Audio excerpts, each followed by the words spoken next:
Добре дошли отново в канала на CryptoNews.bg. В това видео разглеждаме 3 криптовалути, за които мисля, че ще ми донесат най-много печалба. Сега можем да видим, че тази седмица беше много червена на този конкретен пазар, но не става всичко да е зелено винаги. Сега нека разгледаме криптовалутите, в които мисля, че има смисъл да инвестирам. Монета номер 1 е Solacti Crypto ISO, първият в света Solana Layer 2, с изумителните 207% награди за залагане, което е супер.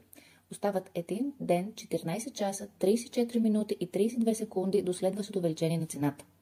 В момента един Solacti е 0,1632 USDT, а набраната сума е 19,7 милиона долара. Те скоро ще достигнат 20 милиона долара, което е просто лудост. Това би трябвало да им осигури старт на голяма централизирана борса, привличайки много голям обем от инвеститори и ликвидност.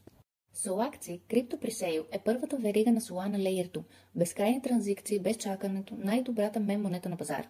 И така, какво точно е Solacti накратко? Както можем да видим, Solacti е следващата технология от Layer 2 технологиите. Предоставя епична ефективност за потребителите.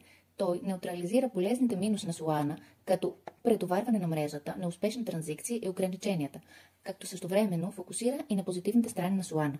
Ако харесвате Solana или Ethereum, това е монетата за вас. В момента проектът е в процес на предварителна продажба, който в крайна сметка ще приключи.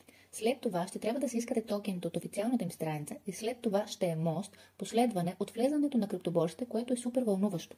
Виждали сме хора да правят безумни печалби от такива иновативни проекти, които представят уникална функция на криптопазара. Това потенциално може да стане вайрал в момента, в който стартира. Изглежда просто страхотно, така че да, проверете го със сигурност. Следващата монета е MEM Index, още една мем монета в криптопространството.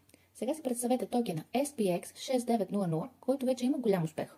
MEMX променя криптоинвестирането с индекси на мем монети. CPX е, разбира се, токенът на CMP 500 и CPX 6900 наподобява това име. Сега MEMX се опитва да бъде следващия голям индекс. Можете да избирате между различни индекси, като MEM Titan Index, MEM Moonshot Index, MEM Midcap Index и MEM Frenzy Index.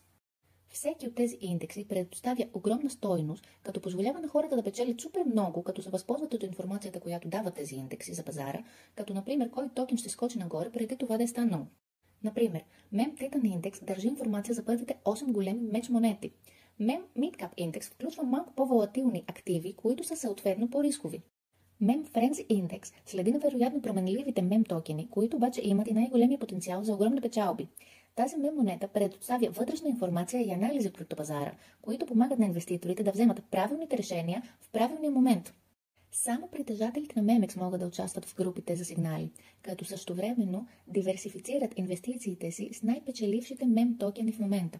Ето страницата на MEM Index в Twitter. Мем монетите са неуловими, но MEMX помага да хванем зайчето преди да е скочил. Вместо YOLINK в един токен, можете да инвестирате в 4 вида мем токена – Titan, Moonshot, Midcap и Frenzy. Мисля, че ISO на MEM Index е много обещаващ проект. Ако искате да разгледате този токен, проверете линка отдолу. Линка за Solacti е също в описанието, за да не го търсите. Това е ERS20 токен, така че за да го купите, свържете своя портфейл MetaMask, Wallet Connect и конвертирайте или USDT или Ethereum директно в токените MEMX. И последният токен за милиони е Mind of Pep. Представете си, че комбинирате BBPP токен с най-добрия AI агент на пазара. Ето така получавате Mind of Pep. Този токен предлага 396% годишно награди за залагане и е най-добрата препродажба на крипто с AI прогнози и анализи на токени в реално време. Той включва анализ на пазарните тенденции, ексклузивни алфа повиквания и AI агент, който анализира X.